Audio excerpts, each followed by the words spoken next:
of May here in North Stonington. It's been a crazy spring with COVID, and we're all been inside and cooped up and dying to get outside. So I think it's even more important for us to get outside and get our families outside. The library has been trying to do what we can to keep everybody engaged and offer what we can. And so one of the things the library ladies came up with is we are going to try to utilize the seed lending library and get you guys outside gardening. This tutorial is probably more for people that are more novices rather than the experienced vegetable gardener. You know all this already. I am going to just tell you that I am not a master gardener. Everything I'm going to tell you is from my experience of vegetable gardening in North Stonington for about 20 years. It may not be exact. It's what's worked for me. A lot of it's anecdotal. It's all anecdotal. So one of the things that we are going to offer you guys is something called a pizza pot. And so this week, later on this week, hopefully, we are going to be able to offer people on a limited base, first come, first serve, a pot, a tomato plant, some basil, and a little bit of oregano or parsley. And hopefully you can do this yourself or do it with your kids. Get outside, get some sunshine, and we're going to tell you how to do it. It has been a crazy spring as far as the garden goes. It's been really cold. So as much as we want to get out there and get some of these warm weather crops into the ground, sometimes it's just better to wait. And that patience is really hard to, it's been really hard to be patient about it, but I think we're finally getting what we need, which is those at least 50 degree nights, which is what we've been looking for. So I do grow from seed. You can do it in your house. I have a small greenhouse. The companies that I like the best are Johnny's and Fruition Seeds. Those two companies have been my favorite lately. Fruition Seed is a company in New York, and they offer they give you very specific attributes of what the plant has. And like I said, I'm looking for, they have paste, they have all different kinds. They're all organically grown and a lot of disease resistance. So that's basically what I've been going for, as well as taste. You can figure it out. The other thing is, so years ago, we were not able to get a lot of these heirloom, open pollinated varieties. You can get a lot of them now, but what I suggest is that you get them either at a farmer's market, you ask who the grower was, how they grew it. You can get them at nurseries as well. The problem is some of those diseases, especially things like late blight, early blight, they come in from the nurseries. So just look for a really healthy plant and ask. I suggest going to the farmer's market. That's probably the best place to go to around here to get plants. These plants are a great size to plant right now. I have some in the greenhouse that are this big, and we can talk about that too. When they get really big, they're still fine, but they get leggy, and so you have to plant them a different way. So tomatoes like sun. They like full sun. You cannot do part shade. Full sun is 6 hours a day, okay? You can do them in a pot. They do well in a pot, and they do well right in the ground. Every year, I try to grow organically. I grow the plants organically. I fertilize with a fish emulsion. That doesn't mean that I don't have to fight pests. We definitely have pests here. When I do have to spray, I do try to do everything organically. Your local Agway, any of your local places will be able to help you as far as what you're actually trying to fight, whether it's disease or whether it's bugs. Tomatoes like fertile soil. What you want to do is enrich your soil with compost. Now you can get compost in bulk from a variety of nurseries around here. If you're not planting a lot, I mean, my garden's huge. If you're going to do a couple of pots, if you're going to do a 3x3 raised area, if you're going to do 6 plants, just go to a well-stocked nursery, Agway, Fleming's, even Home Depot. you are able to get organic compost. It seems like an oxymoron, like compost should all be organic, right? The difference is you can get compost that has been made with grass clippings and leaves that have had chemicals sprayed all over them, and you don't want that. So you're gonna mix them, get rid of your weeds. You need to dig down at least 6 to 8 inches, loosen up that soil. You don't just want compost. Compost lots of times can be really, it dries out, it gets very silty, and so you don't want that. You want to mix your regular soil with the compost. And I've already mixed compost in here, but you can see it's nice and rich looking. What you're seeing here, a lot of this white is all shells, and that came from Earth Care. And so we're just going to go down. I grow my tomatoes on these teepees. I put 4 in each spot, and then they're separated by about 2 feet. Growing tomatoes, planting your tomatoes, this plant, what you don't want is you want to get all of these leaves off here. One of the ways, so what I'm going to do is I'm going to take these leaves off, okay? The reason we're doing that is because one of the sources, a big source for diseases for tomatoes, is water splashes on, or water or rainwater splashes onto the soil.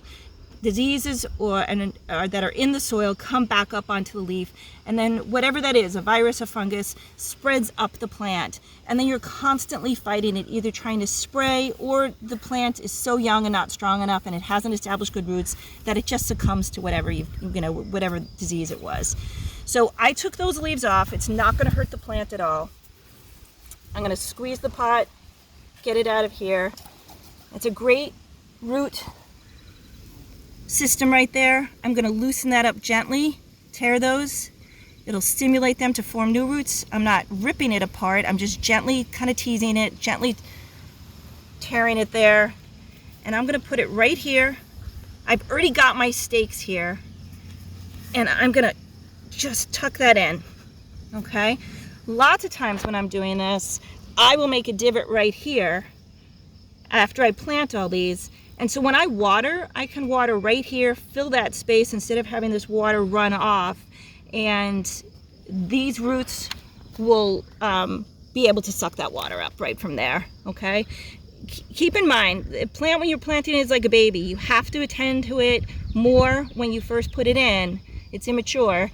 As it's getting better, establishes a good root system, you don't have to do as much. Deeper. I could have gone a little bit deeper, but what I don't want to do, if I go deeper, I have to take more leaves off. So I've got to leave some leaves on here for photosynthesis, for the plant to grow. So that's a good amount to take off. If I planted it deeper, then I've got to take this leaf off because I don't want that water coming up and splashing up on here and causing disease. So it's a judgment call. You just got to look at the plant and see how tall it is. All right. So the next thing we're going to do is you got to mulch it. You got to keep that water from getting up here. And you also want water retention. When we've got 90-degree days and this is in the full sun for hours, you don't want to have to water this 3 times a day. As the season goes on and the root system gets more established and you have it well mulched, if you water a couple of times a week, a good amount, you should be okay. I mean, that's not a hard and fast rule. You've got to check. If you've got 100-degree days, really, really warm days, and you're not getting rain in between there, you may have to water more often than that. Again, feel the soil, look at the plant. If it's wilting, you got to water it, okay? So there are 2 things that I mulch with. These are just grass clippings, okay?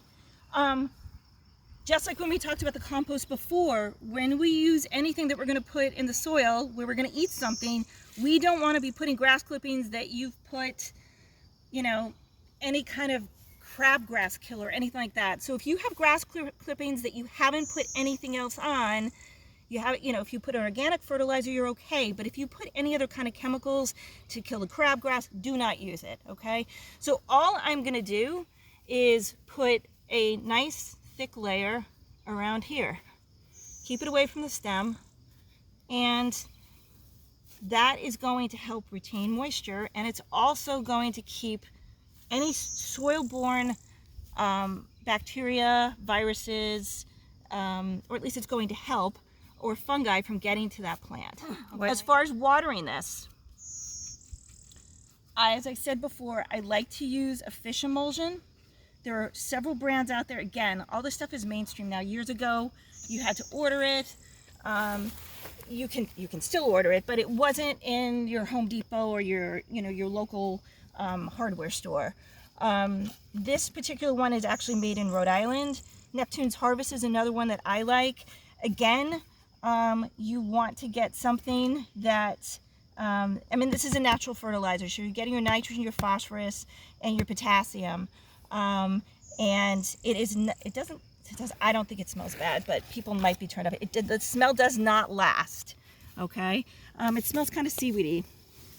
So all we're gonna do is mix about, and I'm eyeballing this, it's about a tablespoon to 2 tablespoons in a gallon of water. We're gonna give it a good water. I could do what I was saying before and just water in that trench there and it'd be able to suck it up. Okay. So we talked about when these guys are young, you need to fertilize more. Once a week is absolutely fine. Don't over fertilize, you'll create more problems.